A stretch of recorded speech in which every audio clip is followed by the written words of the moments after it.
this training session is about adding users and a settings overview. And we're going to go to settings. So here is settings. And this first screen that it brings you into is your information and your time zone. If you ever need to change your password, then you can change it here. Now to add users, we go to My Company, Users Accounts, and you can see Bob Smith here. So he's in here, and now we need to add some of his employees. So we're going to go New User, and we're going to add Tom Jones. And you can put a mobile phone in here if you would like that employee to have text message alerts. So say if somebody hit a certain lead score, or if somebody filled out a contact form, you can actually have your employees text messaged with the information. So we won't set that one up, but if you were to put a number in here, you have to also pick who the provider is. And here are user roles. So we're going to say that Tom Jones is a sales manager. So here is the different user roles. Site admin has unrestricted use. If you need a better description, you can hover over the I there, and they have full access to SharpSpring. A company manager has access to visitor ID and contacts. If you press company manager, it's a sales manager and marketing manager. So we're going to make Tom Jones a sales manager. And that means that he'll have access to all of his salespeople, but not to the marketing side. If we had pressed like this, then he would be the marketing manager and he wouldn't have access to the sales side. So if this company has a CRM account in their name, then you would click this. Here, if you have right here for Coffee Matico, there's only one pipeline, but if you had different pipelines, then they would show up here. So you could add, which pipelines that they are part of. And here are emails about prospects for the company. We'll say send one weekly. And then there are a few different things that you can customize for that person. So then we go save changes. So here you can see that user information was saved successfully and a temporary password will be emailed to the new user. And here you can see that the email has arrived, and you can see the message here. Your account has been created. You can log in and take advantage of the powerful marketing and email automation system. And here's your username and password. So we're going to copy the password and hit get started.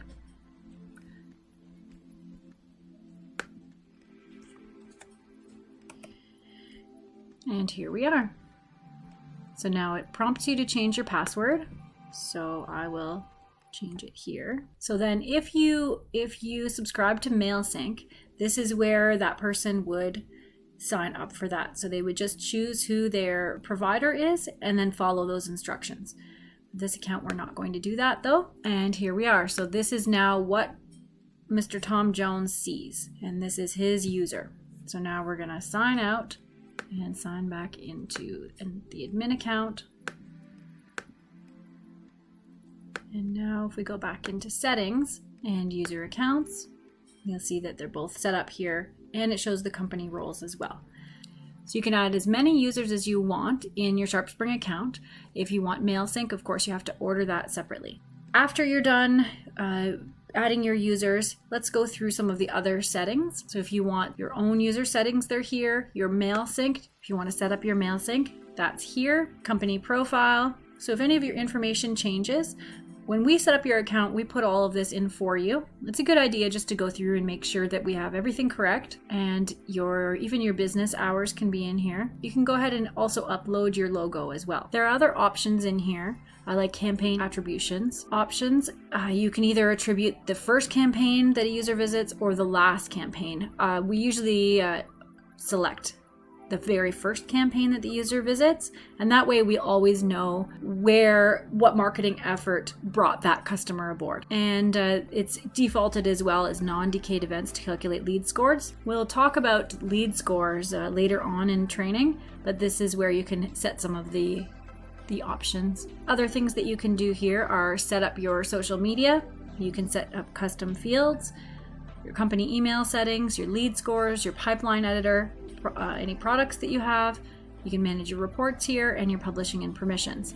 So this one here, most of those fields are also found in other areas, and we're going to go over those during the next training sessions. This one here though, with publishing permissions. So if you have an employee and you want to make sure that somebody approves their posting before it goes out, spell checking or many other reasons you may want to approve it first, you can actually enable that here. Once you do that, they will have to be approved by an admin. And also with sending emails, you can have it that they need approval as well. So for now, we will take those off there. And anytime you do something important, SharpSpring is going to pop up here and it's going to make you make sure that's really what you want to do. So you can also find your settings for your websites, your dynamic web content, your dynamic email content, shopping carts, your visitor ID. There's a lot of settings within this area. Also, if you can integrate your Google AdWords and your Salesforce. So that's it for this training session. Now, if you go ahead and try adding some users yourself and maybe look around some of your options, make sure that all of your company information is correct and upload your logo. And then we will see you next time. Thank you so much for joining us. Yeah.